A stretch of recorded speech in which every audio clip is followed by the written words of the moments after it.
Charles Santiago, ahli parlimen daripada DAP yang telah menyaman Yang Amat Berhormat Perdana Menteri kerana menasihati Yang di-Pertuan Agong untuk membubarkan parlimen.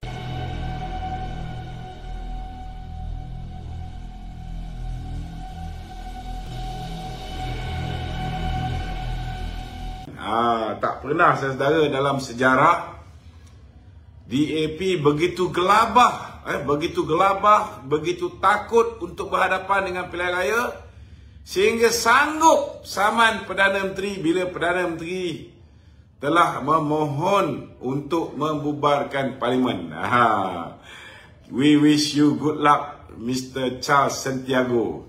Nampak gayanya dia sendiri tidak yakin bahawa dia akan menang di kawasan parlimen yang beliau menjadi wakil. Itu sebab gelabah tak tentu pasal dan hari ini telah menyaman Yang Amat Berhormat Perdana Menteri. Apapun saudara, kita tak perlu bimbang kerana justifikasi untuk Yang Amat Berhormat Perdana Menteri memohon perkenan ke bawah Duli Tuanku untuk membubarkan parlimen cukup justified.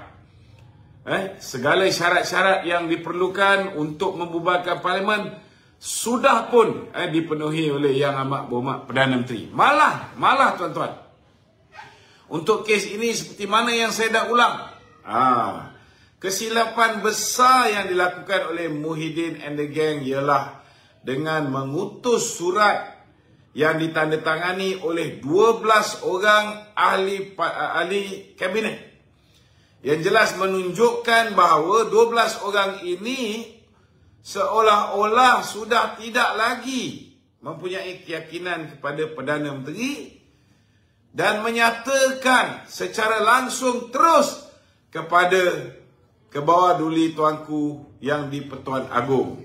Sebenarnya untuk makluman Charles Santiago, memang Perdana Menteri sudah pun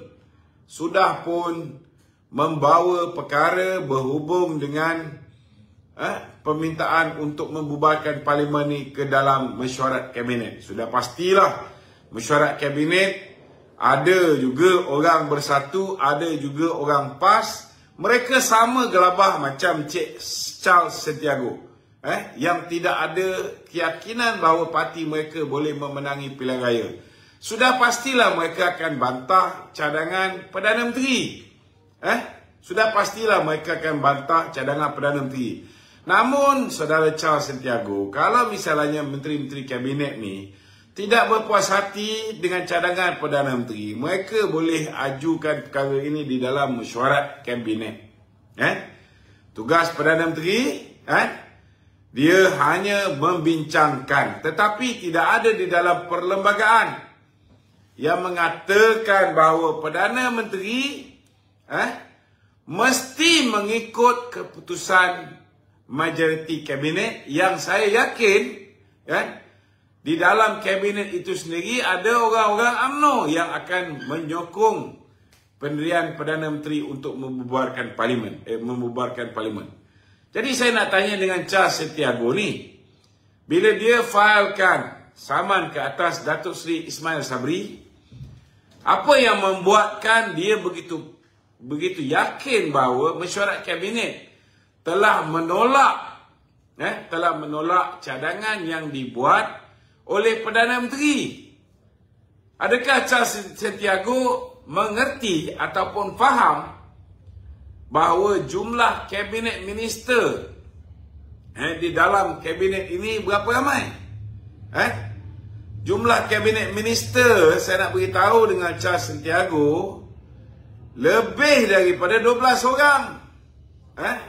Berapa jumlah kabinet minister? Kita sekolahkan sikit Charles Santiago ni. 70 termasuk Timbalan Menteri. Kau kira menteri saja. Kita kasih sekolahkan Charles Santiago ni.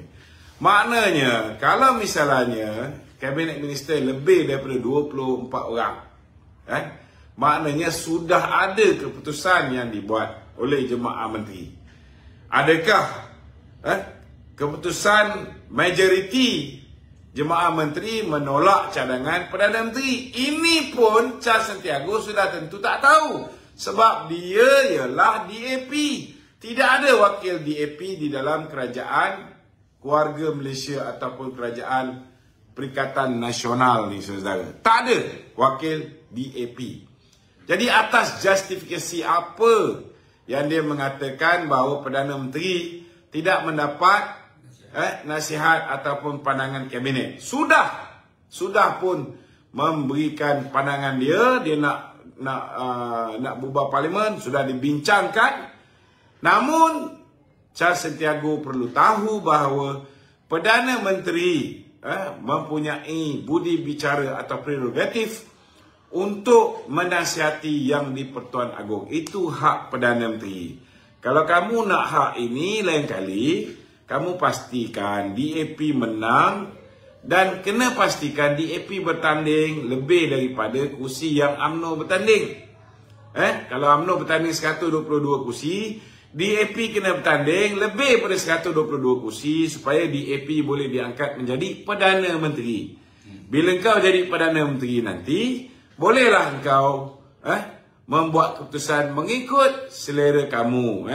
Mengikut selera kamu, tak perlu mengikut seperti mana yang dibuat oleh kerajaan keluarga Malaysia ataupun oleh kerajaan Barisan Nasional selepas ini. Perintahlah mengikut acuan kamu. Namun yang kedua, yang mungkin Charles Santiago tak sedar. Ada tak tuanku menyatakan bahawa dia membubarkan parlimen ini di atas keputusan Jemaah Menteri? Tak ada. Dia tidak ada mengatakan dia membubar parlimen di atas keputusan Jemaah Menteri. Maknanya apa? Maknanya tuan-tuan, dia membubarkan parlimen. Dia perkenan pembubaran parlimen berdasarkan permintaan Perdana Menteri. Perdana Menteri ada dua benda dia boleh buat. Sekiranya dia masih mempunyai majoriti sebagai Perdana Menteri, dia boleh menasihati yang di-Pertuan Agong untuk membubarkan parlimen.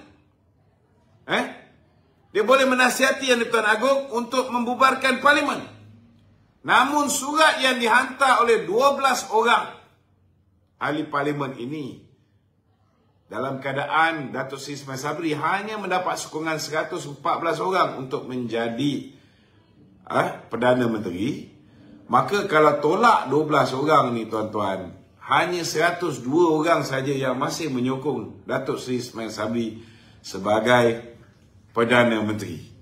Jadi, kalau ini berlaku, bila surat itu dihantar terus kepada baginda tuanku, kalau tuanku tak mengadap Datuk Seri Ismail Sabri pun, dia boleh membubarkan parlimen, tuan-tuan. Kerana dia boleh menafsir. Dia boleh menafsir. Itu sebab dia mengeluarkan kenyataan yang jelas bahawa dia kecewa dengan senario politik semasa. Apa yang dia paling kecewa? Bila mana menteri-menteri kabinet tidak ada disiplin, bila dia tak bersetuju dengan pandangan ataupun permintaan Yang Amat Berhormat Perdana Menteri, dia memandai-mandai tulis surat terus kepada Kebawah-Duli Yang Maha Mulia Seri Paduka Baginda Yang di-Pertuan Agong. Jadi, yang tahu pembubaran itu atas nasihat Perdana Menteri atau pembubaran itu atas keyakinan bahawa Yang Amat Berhormat Perdana Menteri sudah tidak lagi disokong oleh 12 orang manusia yang berada di dalam kabinet keluarga Malaysia ini, hanya Kebawah-Duli tuanku. Yang penting, Saudara Charles Santiago, kamu tidak boleh menafikan hak Kebawah-Duli tuanku untuk membubarkan parlimen. Tak kiralah ianya atas nasihat Perdana Menteri atau atas permintaan Perdana Menteri. Kalau surat tu menafsirkan bahawa Perdana Menteri sudah hilang sokongan daripada 12 orang malaun yang menjadi menteri ni, maka apa yang disampaikan oleh Perdana Menteri boleh ditafsirkan oleh ke bawah dulu tuanku sebagai permintaan dan bukan nasihat. Dan ke bawah dulu tuanku, tuan-tuan, boleh membubarkan parlimen di bawah perkara 55 dalam kurungan 1 perlembagaan persekutuan. Dalam kurungan 2. Dalam kurungan 2 perlembagaan persekutuan. Baginda boleh mengisytiharkan prorok atau membubarkan parlimen. Kalau baginda mengisytiharkan prorok, maknanya gantung parlimen, maka sudah pasti kena ada tempoh prorok. Kalau misalnya 6 bulan, tuan-tuan tengok sekarang ni, pada ketika dimohon pembubaran 10 hari bulan lebih kurang. Permohonan dibuat lebih kurang 9 hari bulan, 10 hari bulan. 10 hari bulan 10. Bulan 10, 11, 12, 1, 2, 3. Sedangkan Jabatan Meteorologi mengatakan bahawa angin monsun timur laut bermula daripada pertengahan bulan November dan boleh pergi daripada bulan 3 ke bulan 4, bulan April, dan disebabkan keadaan lapisan ozon yang semakin tipis, lapisan ozon bumi yang semakin tipis, berlakunya global warming, berlakunya ketidaktentuan apa yang dipanggil sebagai cuaca. Dia boleh jadi kemarau, dia boleh jadi ribut peti sepanjang tahun pada tahun depan.